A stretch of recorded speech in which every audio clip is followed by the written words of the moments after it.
more into the breach, dear friends. Yep. So, excuse me, I got to eat some pork rinds. Yes. February 12th.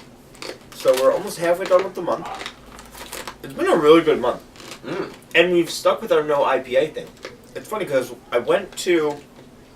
The beers that we're doing the last couple episodes were beers that we had at the Super Bowl party. And my dad and I went to the liquor store and we went for a run. And he was like, oh, do you mind if we stop for beer on the way back? And I was like, do you not know me? Is that a real question? So, in looking at the liquor store, I was like, oh, like, this one looks kind of cool. It was an IPA. And I was like, you know what? No, we can't do... Because I knew we were going to do this. We can't do IPAs for February. I like that, IPA free, yeah. So, what we have here is... I assume it's pronounced Bira. Now, it's interesting because I looked at Bira and I've been quite interested to try them, but we never have. I've seen them in every single liquor store, but I've never bought it before until recently. So, they have a cute little logo. They have a monkey. Mm-hmm. There's got to be a good story behind them. It's funny because my new novel is set in Russia. And so, like, one of the things I did when I designed the cover is I got the R and I, like, switched it over, and that's what they've done with the B. This is a nice color. Nice light. It is. So what is this? Tell us about this. I know nothing about this. It says white. I think it's a wheat beer. So, yeah, so the Germans call wheat beers Weissbiers, which means white beer. Okay, that makes sense. I wonder if beer is a... If you smell it, my goodness, that smell.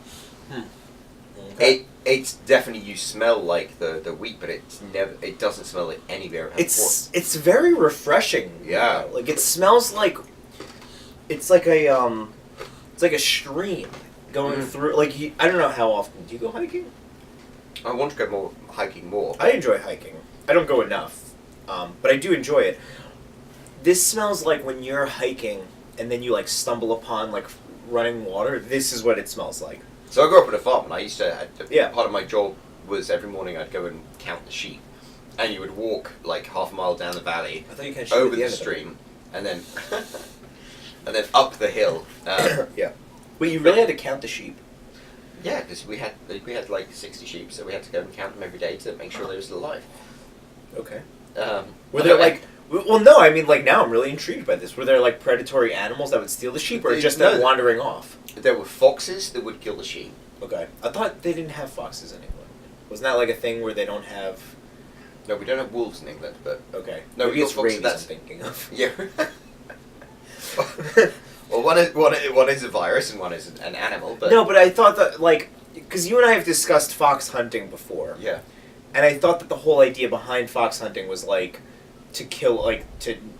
eradicate rabies and like there's no rabies in England, right? That's like the that's the methodology behind fox hunting all the time. Well, it's part of it. I mean, foxes are a real pest, and like their population has spiked to such a point that if you don't control them, they will go into the cities and go. They're like basically like raccoons or possums that you have here. Yeah. But where we lived, you couldn't have a fox hunt because it was just so like sharp with valleys and things. So we actually had to hire somebody to come out and spend all night with a rifle and like shoot the fox that would kill our sheep. But foxes would kill the sheep. Sometimes when it rained, their wool would get so like heavy that they'd sit down and they couldn't get up again. And You're talking about the sheep? Yeah. Okay. They just sit in the ditch. So you had to go and check. But would you shear the sheep also? Yes. Well, I wouldn't. We had these strapping Australian guys. Okay. And it's funny. My sister would just sit there and she'd be like.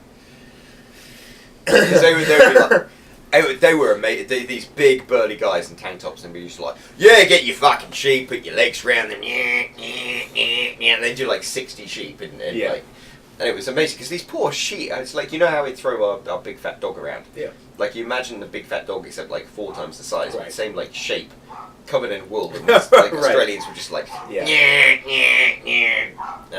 yeah. Were they Australian sheepdogs? I guess. But it's funny because we literally had Australian sheep shearers. Okay. Like sheep is a huge business in Australia, and then they would literally be like, or go to England and we can make 4 times the fucking money. Yeah. And they've got them. And okay. It was. Yeah, now I think about it, it's a. We go off on some weird fucking tangents. We're like, all right, wheat beer. This is a nice color. Sheep. That's literally roll back the tape. That's where this conversation went. It was me asking questions about your childhood and then cracking jokes and making puns in between. I do really like this beer though. This is really like this is a fruity really and beer. bright and like. Yeah, this is crisp. This is like refreshing. I could see drinking this like after a run. I was gonna say if this was ice cold on a hot summer's day. Yeah. This is ice cold. This would be heaven in a glass. Good job, Bira. Yeah. Bira. No, I'm like literally. We should grab some of this like after a hard day in the sun. Yeah, I was gonna say they have a couple of different styles. They have an IPA, but we're not going to do that one until after February. Yeah, I wonder where they're located.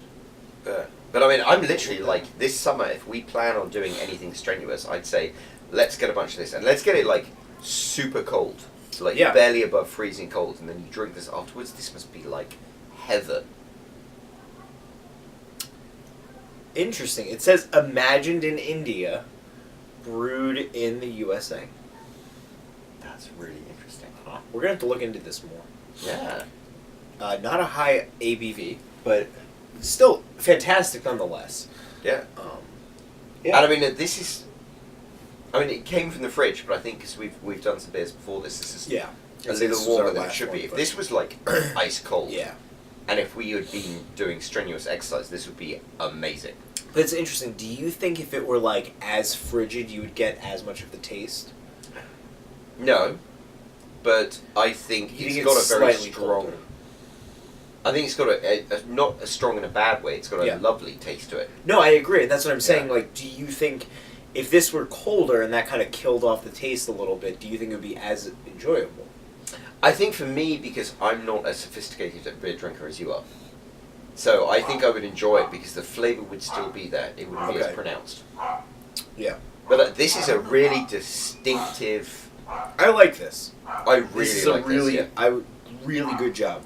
Yeah. I'm almost like let's buy some more of this and then, you know. We're definitely gonna do you guys more, especially post Feb-Brew-Ary. Prepare to get done, Bira.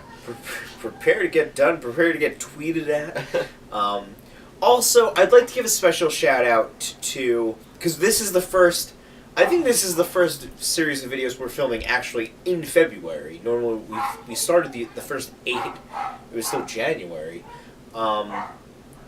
But since we started doing the videos and I've been tweeting out, I've been doing hashtags a lot, and Beer O'Clock always retweets us, and I really appreciate that, Beer O'Clock. I'm gonna have to remember to give you guys a special shout out when I tweet this one out. But yeah, no, I really do appreciate what they're doing on Twitter by helping us out. I don't know if they just automatically click retweet anything that has the hashtag Beer O'Clock, because I've tweeted them at like 3 o'clock in the afternoon, I've tweeted them at 8 o'clock at night, and I tweeted them this morning at like 5 o'clock. So Beer O'Clock, apparently all of those times are Beer O'Clock. All those times are Beer O'Clock. And secondly, I'm really excited that you're still watching after the sheep showing story. Yes, thank you. You weren't just like, who are these guys? Because for some reason Beer O'Clock is Australian, which... It's 5 o'clock there. Yes. 5 o'clock somewhere. Alright, well, on that note... this is good. I foresee drinking more of this year. Yeah, I could see it. Yep. Alright, well, take it easy. We will see you tomorrow for day 13.